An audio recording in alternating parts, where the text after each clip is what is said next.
नमस्कार श्रोते हो, दीपक रेगे कथाकथन चॅनलवर तुम्हा सगळ्यांचं मनापासून स्वागत.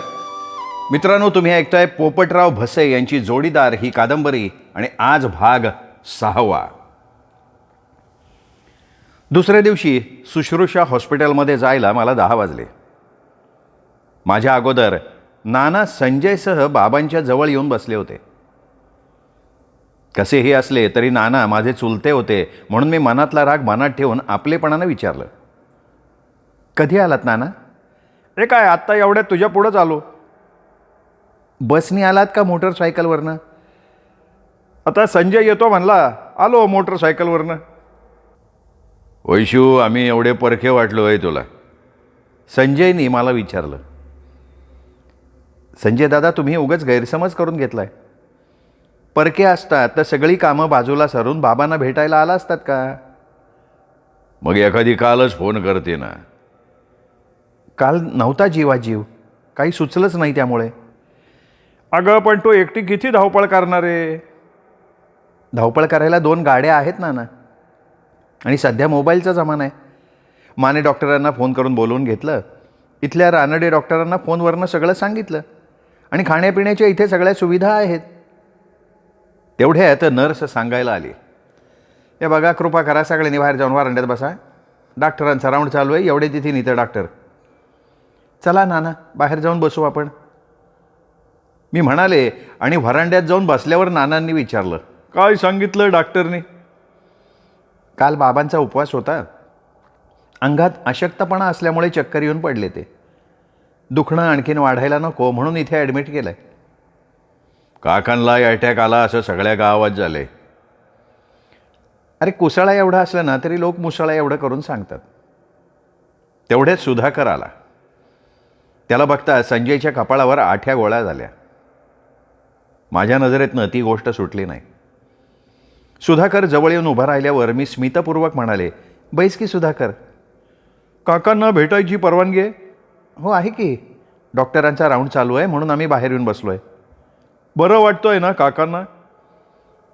अशक्तपणा वाढला आहे, सलाईन चालू आहे, विश्रांती मिळावी म्हणून 3-4 दिवस डिस्चार्ज घ्यायचा नाही असा विचार आहे. बरोबर आहे, काकांना पूर्ण विश्रांतीचीच गरज आहे.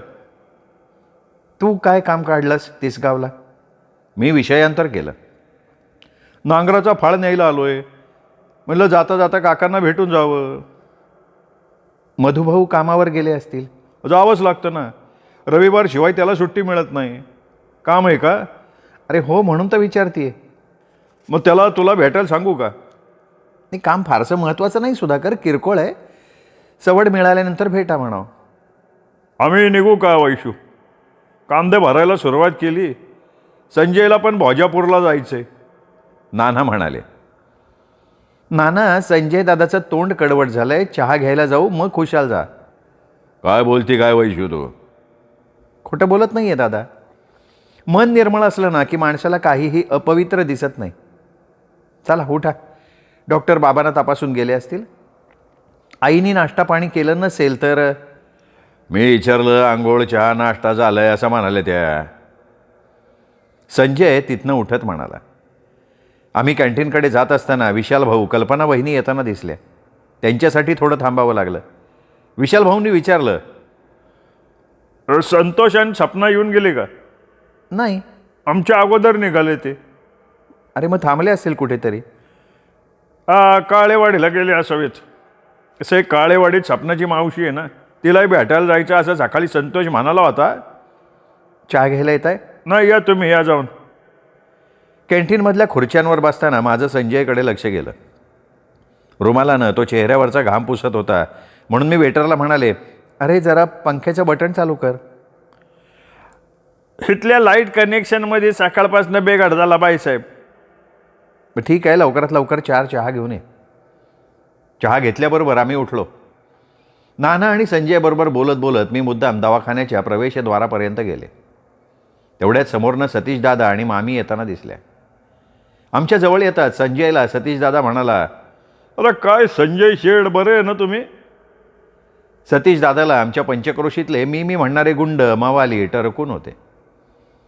सतीश दादा विचारी होता, संयमी होता, शरीरानं आडदांड होता, पण त्यांनी कधीही कायदा हातात घेतलेला नव्हता. जुगारी, दारुडे, चोर, बदफैली यांची मात्र त्यांनी कधीही गय केली नव्हती. पण एकदा का त्याचा संयम सुटला की त्याला आवरणं फार कठीण होतं. काकांना ॲडमिट केल्याचं सकाळी समजलं म्हणून तातडीने यायला लागलं. अरे मग तातडीनं परत कशी काय निघाली तुम्ही? कांदे भरायचं काम चालू आहे. मला आश्चर्य आहे, शेतातली कामं कधीपासून करायला लागला? मला शेतातली कामं माहिती नाहीत होय सतीश. सतीश दादा जाऊ दे त्यांना, कामाच्या माणसांचा कशाला खोळंबा करतोयस? बाबांना बरं वाटायला लागलंय म्हणून निघालेत ते, मी उपरोधानं म्हणालो. अरे बघ पोरी, शंकर शेठ माझा पाठचा भाऊ आहे. एकाच आईच्या पोटी आम्ही दोघांनी जन्म घेतलाय. लहानाचा मोठा होईपर्यंत हाताच्या फोडासारखं जपले मी त्याला. नानांनी साखर पेरणी केली. मग ते प्रेम, तो आपलेपणा आज कुठे गायब झालाय नाना? हे बघ, संध्याकाळी आम्ही पुन्हा येणार आहे, तुझ्या मनातले आडे काढून टाक.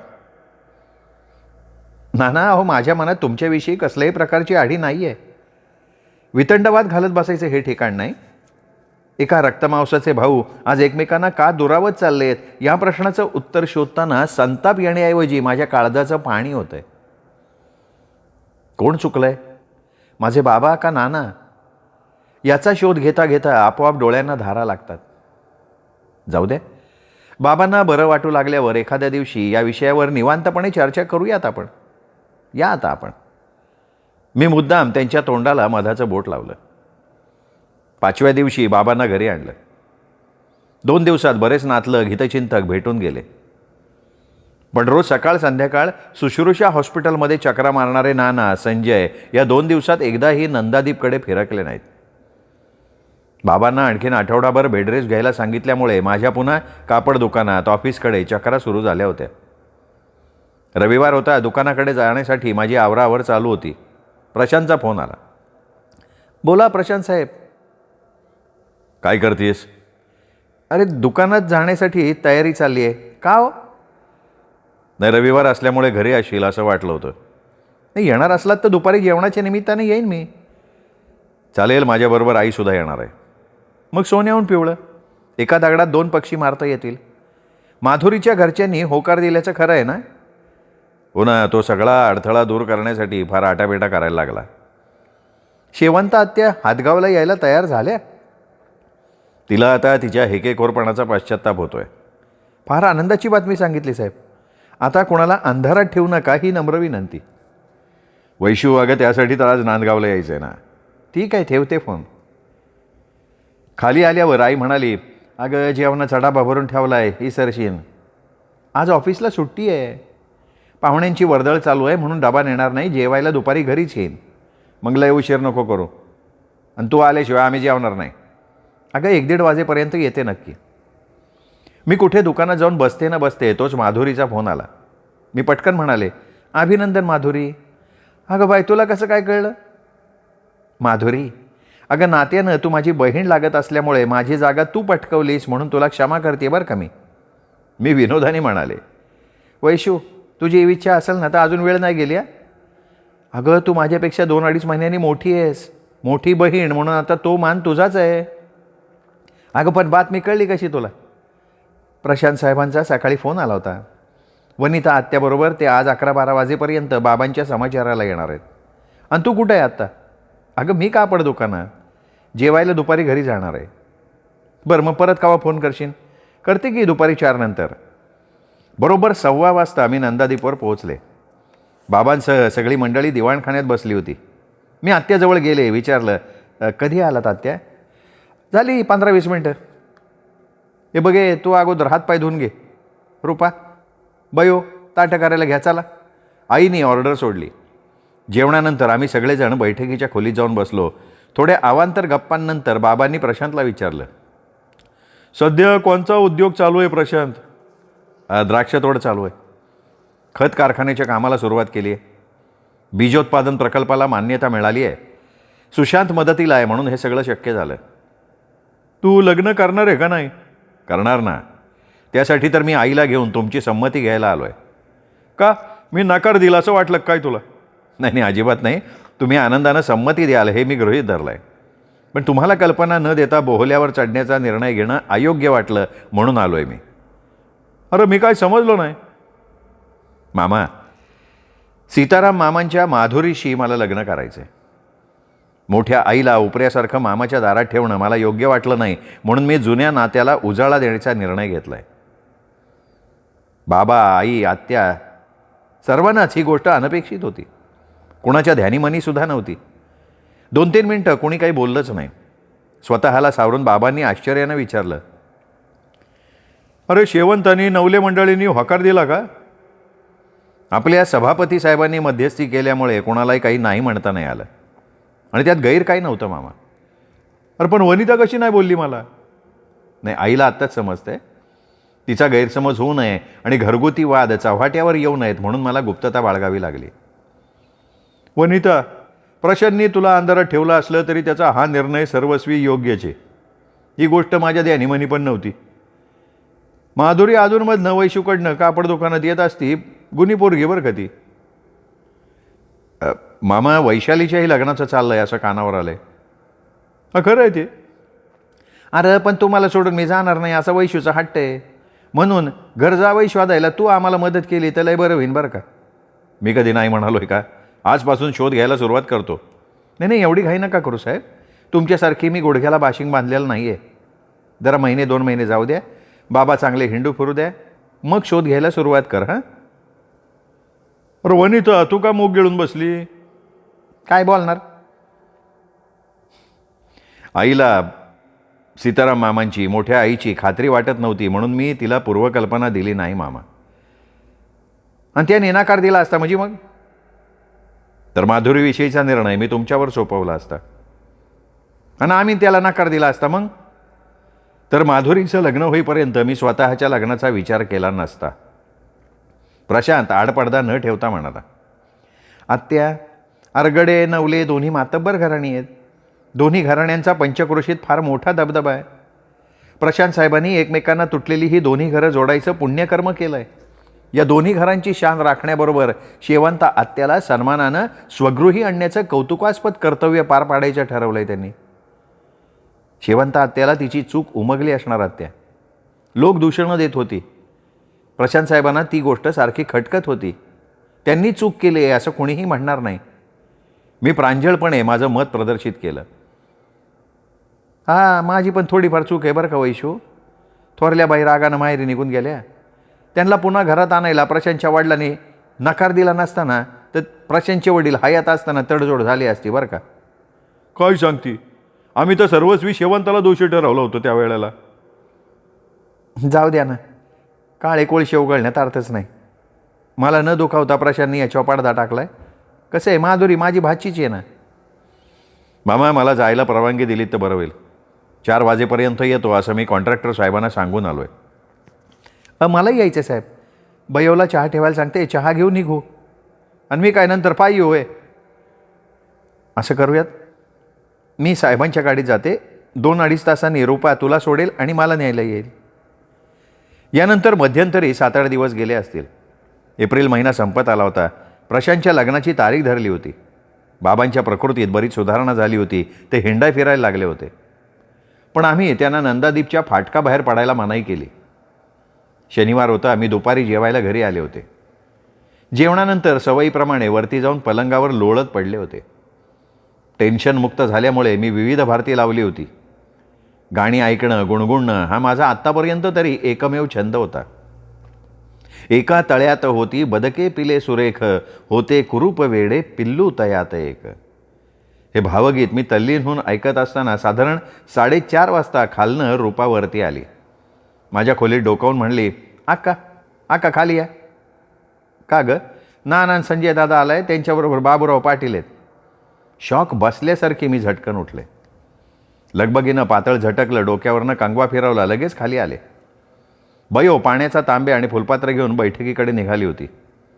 मी तिला म्हणाले, ते माझ्याकडे दे आणि चहा ठेव. पाटलांच्या हातात तांब्या फुलपात्र देऊन मी दाराजवळ जाऊन उभी राहिले. पाटील मला म्हणाले, अगं वैशाली, दारात का उभी राहिली तू? बैठक येऊन बस की. नाही, बयोला चहा ठेवायला सांगितलं आहे. तुमच्यासमोर यायची लाज वाटते म्हणून दारात थांबली आहे. मी दिली ठोकून. चहा झाला. रिकाम्या कपांचा ट्रे दाराबाहेर ठेवून मी आईजवळ जाऊन बसले. बाबांच्या प्रकृतीची विचारपूस करून झाल्यावर पाटलांच्या ऐवजी नानांनी विषयाला सुरुवात केली. शंकर शेठ, तुला आता बरं वाटायला लागलंय म्हणून आम्ही आलोय. विषय आणखीन किती दिवस भिजत ठेवायचा? तो बघू म्हणाला होता, म्हणून जे काय मनात असेल ते स्पष्टपणे एकदाचं सांग आम्हाला. 10 वर्ष झाली त्याला मी बघू म्हणालो होतो नाना. बघू याचा अर्थ मी होकार दिला असा नाही होत. त्यानंतर किती पाणी वाहून गेले सगळ्या नांदगावला माहिती. काका उगा नाही तो आरोप आमच्यावर करू नका. आम्ही काय भांडायला नाही आलो. तुम्हाला शब्द फिरवायचा असेल तर. शब्द फिरवायचा प्रश्न येत नाही. शब्द दिलाच नाही मी. तुम्ही सगळीकडे कंडी पिकवली आहे. मग तुमचा नकार समजायचा का आम्ही? अरे आमचा नकार सरपंचांनी सांगितला नाही का तुम्हाला? मी स्वतःला आवरू शकले नाही. हे बघ, मी काकांशी बोलतोय. मध्ये तोंड घालायचा तुला अधिकार नाही. नाही म्हणजे लग्नानंतर तू दुसऱ्या घरी नांदायला जाणार आहे. कोणी सांगितलं तुला? लग्न झालं तरी बाबांच्या इस्टेटीची मालकीण म्हणून मी इथेच राहणार आहे. घरजावई होणाऱ्याशी मी लग्न करणार आहे. आणि कोणी घरजावई व्हायला तयार झाला नाही तर मी आजन्म कुमारी राहणार आहे. अरे बोलणं लय सोपं असतं वैशाली. संजय दादा, शेजारी पाटील बसलेत. तर म्हणतात ताक ओळखता येत नाही का तुला? कशाला मला तोंड उघडायला लावतोयस? आमच्याशी वितंडवाद घालण्याशिवाय आजपर्यंत तू दुसरं काहीही केलेलं नाही आहेस. उगा काय बाय बरळू नको.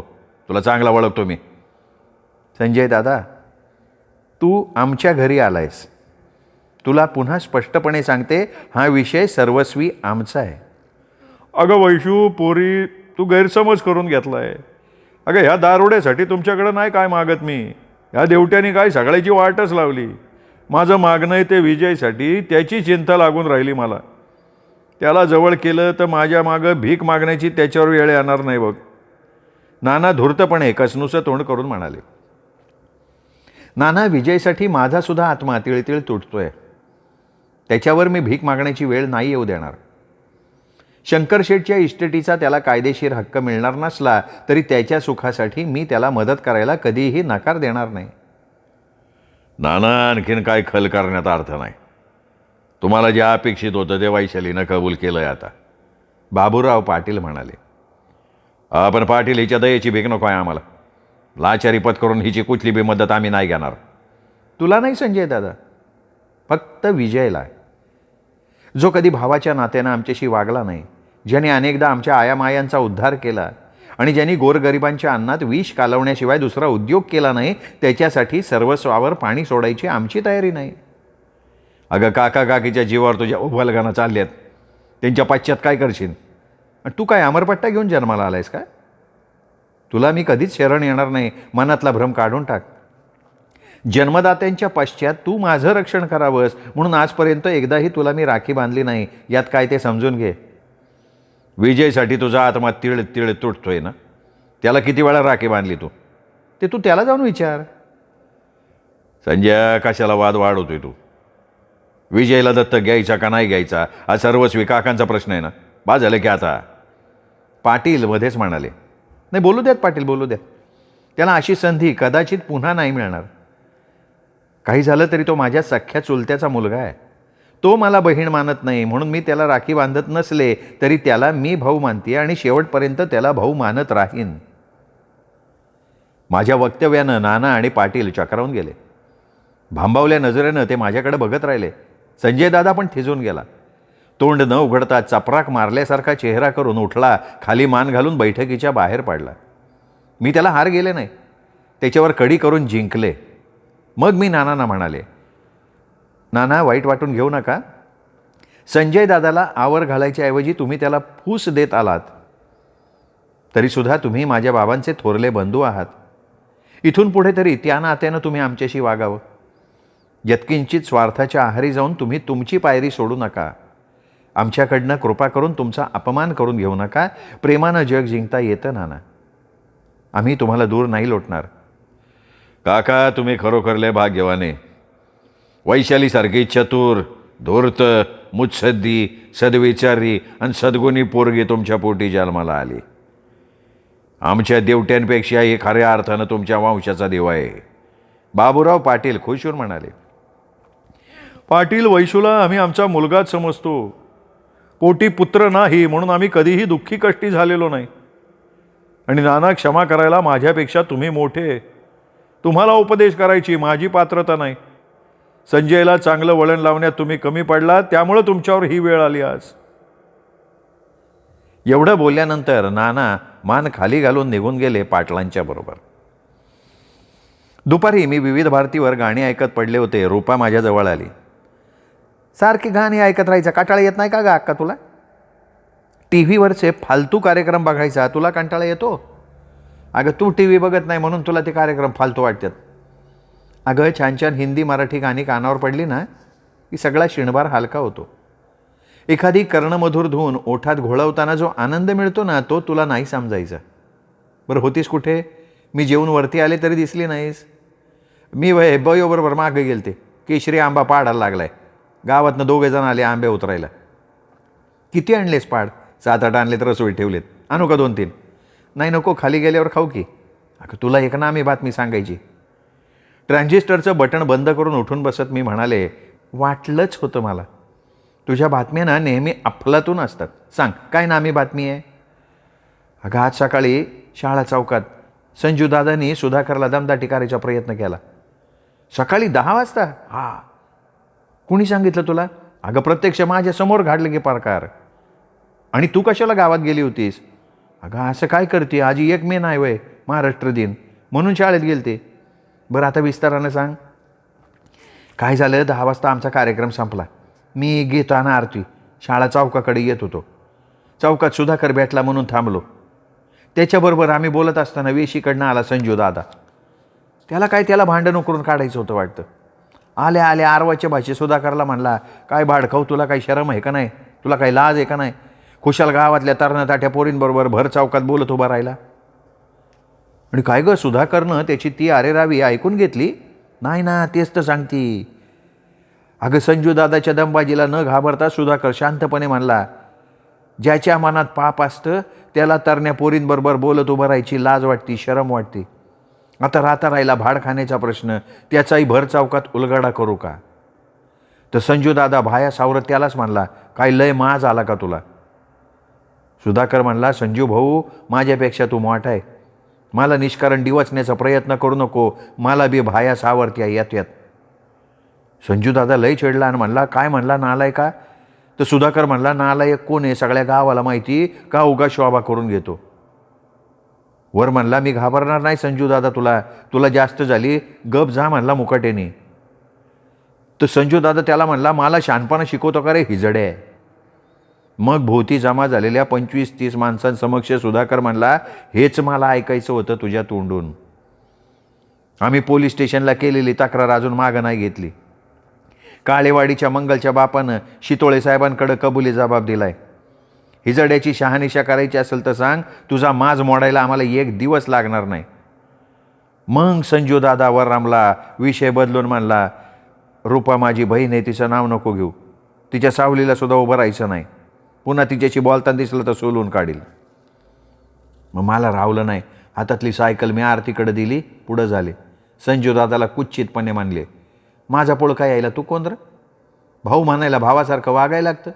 तू तर माझ्याशी दावा मांडलाय, वैऱ्यासारखा वागतोय आमच्याशी. म्हणून तुला पण मी सांगून ठेवते, माझं नाव घेऊन जर पुन्हा कोणाला सोलायची भाषा केली, जड जाईन तुला. तेवढ्यात मामी आली रागानं बिया बांधून. कमरेला पदर खोचला, हातवारे करत म्हणली, का रे बाबा आमच्या मागं हात धुवून लागला? आम्ही काय तुझं घोडं मारलंय? आम्ही गरीब आहे म्हणून का? आणि तू तरी कोण जागीरदार लागून गेला संजय?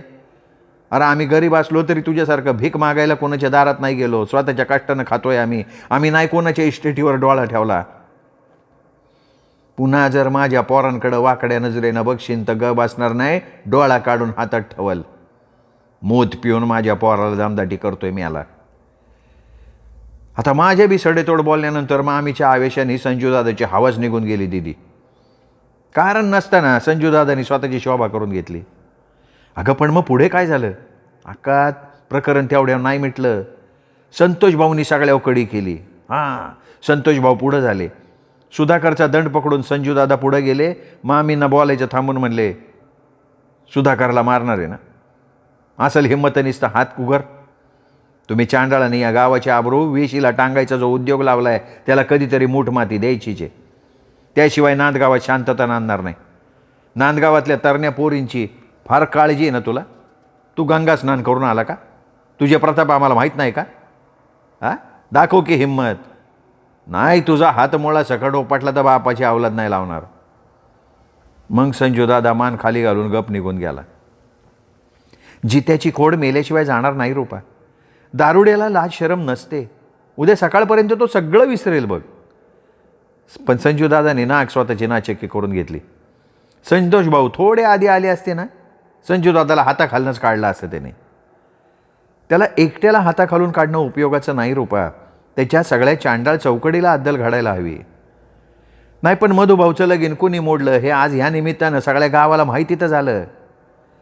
हे बघ जे होतं ना ते बऱ्यासाठी होतं रूपा. शेराला सव्वाशेर असणाऱ्यांची जगात कमतरता नसते. चल खाली जाऊयात.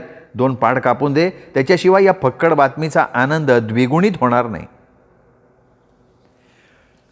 मित्रांनो, जोडीदार ह्या कादंबरीचा 6वा भाग इथेच संपला. 7वा भाग उद्या. तोपर्यंत नमस्कार.